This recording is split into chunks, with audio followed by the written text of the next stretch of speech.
ایک فقیر بھیک مانگنے کے لیے ایک مکان پر گیا تو اس مکان میں ایک میاں بیوی رہتے تھے، دونوں اکٹھا ہو کر کھانا کھا رہے تھے۔ تو بیوی نے اپنے شوہر سے کہا کہ فقیر کو کھانے کے لیے کچھ دے دو، تو شوہر نے کہا کہ کوئی ضرورت نہیں، وہ تو ویسے مانگتے رہتے ہیں۔ بہرحال وہ فقیر جو ہے واپس چلا گیا۔ اس کے بعد اس شوہر کے حالات بگڑنے لگے اور یہ مالداری سے فقیری کی طرف آ گیا، اور ایسی نوبت آ گئی اس پر کہ اس نے اپنا گھر کا سارا سامان بیچ دیا۔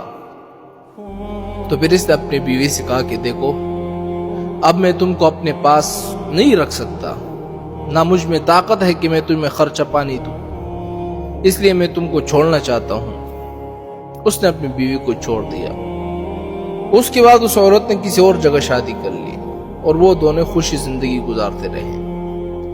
تو کچھ دنوں بعد ایک مرتبہ ایسا ہوا کہ دونوں بیٹھ کر مل کر کھانا کھا رہے تھے، تو ایک فقیر دروازے کے پاس آیا اور دروازہ کھٹکھٹایا۔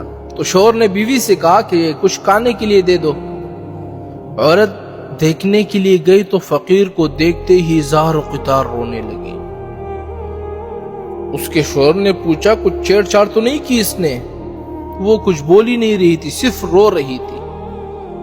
پھر اس عورت نے کہا کہ جو مانگنے کے لیے آیا تھا نا، یہ دراصل میرا پہلا شوہر تھا۔ ایک مرتبہ ہم دونوں اکٹھا ہو کر کھانا کھا رہے تھے، ایک فقیر آیا مانگنے کے لیے، تو میں نے اس سے کہا تھا فقیر کو کچھ دے دو، لیکن وہ نہیں مانا اور وہ فقیر مایوس ہو کر چلا گیا، جس کی وجہ سے آج اللہ نے خود اس کو فقیر بنا دیا ہے۔ اس کے بعد دوسرے شوہر نے بیوی سے کہا کہ اس دن جو فقیر تمہارے دروازے پر مانگنے کے لیے آیا تھا نا، وہ میں ہی تھا۔